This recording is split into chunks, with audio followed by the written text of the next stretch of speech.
Wade Heineman. I just got home a little bit ago. It's November 29th, 2022. Just wrote up a new paper here after I got home. I was gone since about 10:30 this morning. Indications about a Jose. Never known a Jose. There was a Jose that worked at Taylor Construction when I worked there in 2018 spring for a couple months. He didn't know much English, and he would just smile and smirk at me when he walked by on the bridge. I never had any association with him outside of work, but he was part of the Mexican crew that came on in Elgin, Iowa, when I worked for Taylor Construction in Elgin. As you can see, I changed my shirt today. When I left home at 10:30, I'm just showing there mine. Left home at 10:30 today and drove into Fairbank, got fuel, or went to the post office, I think, first, and then I got fuel at Casey's gas station. Then drove to my parents' house, talked to my mom on their lane. We have a long lane there on the gravel west of me at the Red and White Barn Home. Talked to her for 10 minutes, and she was just getting home. I didn't talk to my dad. I didn't know if he was gone too. So I turned around, went back, came back home and changed my pants. And see if you can. So they're brighter blue pants that I'm wearing now than I was before. They were darker pants. Where are they at? Right here. These are the pants I had on. They're having no running water here, they're pretty dirty, so it's time to change clothes.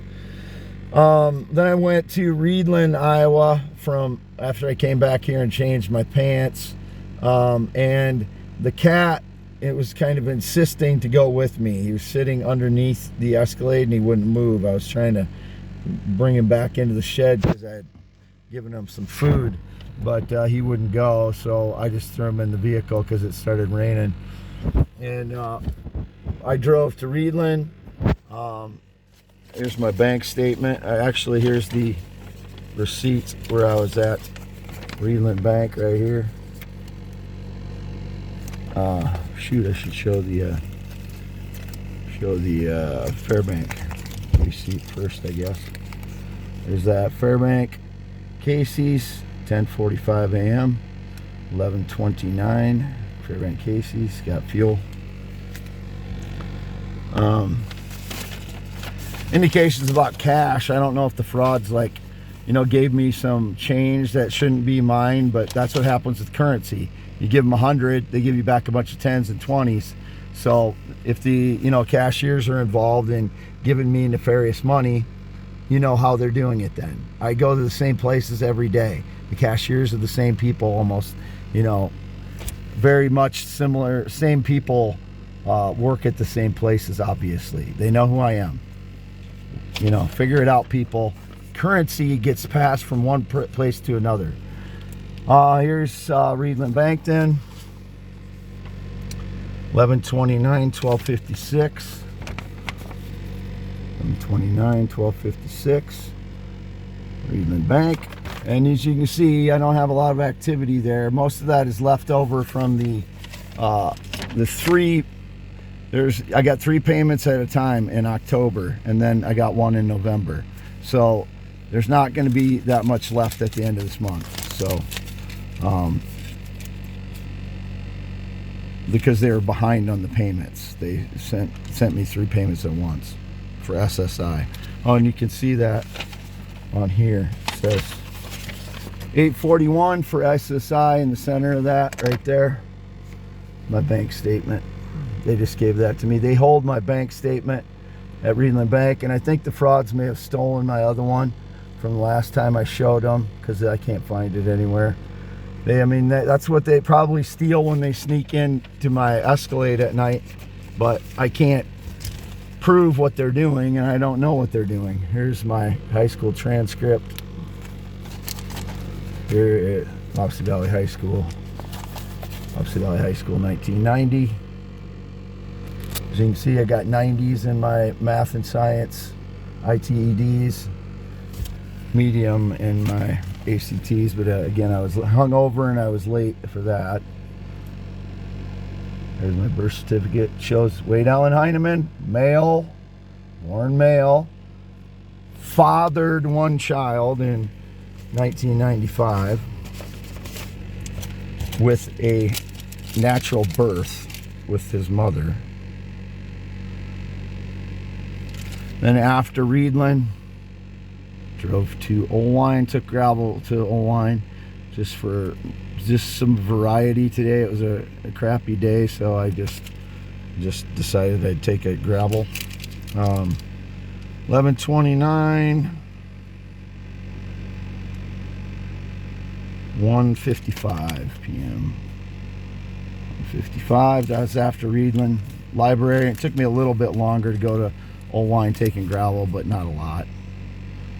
Oelwein, quick star 7759 down here. That's my EBT card, and it seems like there's not as much money on my EBT card as there should be. That was when I showed. This is a debit card I bought that was at the Fayette County Sheriff's Department. I just opened it yesterday and paid for some guitar things that I wanted to get. It's my money. I paid for this. So if anybody, found this in my pocket, the only way they did was at Fayette County Sheriff's Department. Same thing with, like, I was wearing a jean coat today, the one that from 2018. The frauds have had access to that every time I've been arrested, obviously. And that is November 17th, 18th, August 23rd, 24th, and April 27th. All those days, the frauds had access to all my clothing. The jean jacket would have been in one of the bags that I took to the police station, and they kept it in the bay there. They didn't check all my stuff in, including all of my IDs were in the bay. They didn't check them in, and they brought an expired license in to check me in on the 17th and 18th, which I thought was strange. Then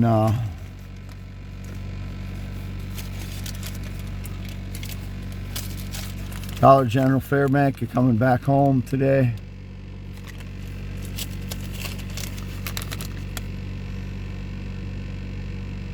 $11:29.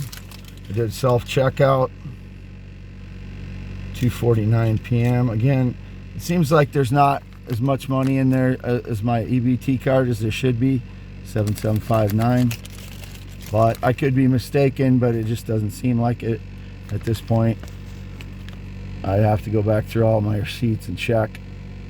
As you can see, this is my last receipt before I came home.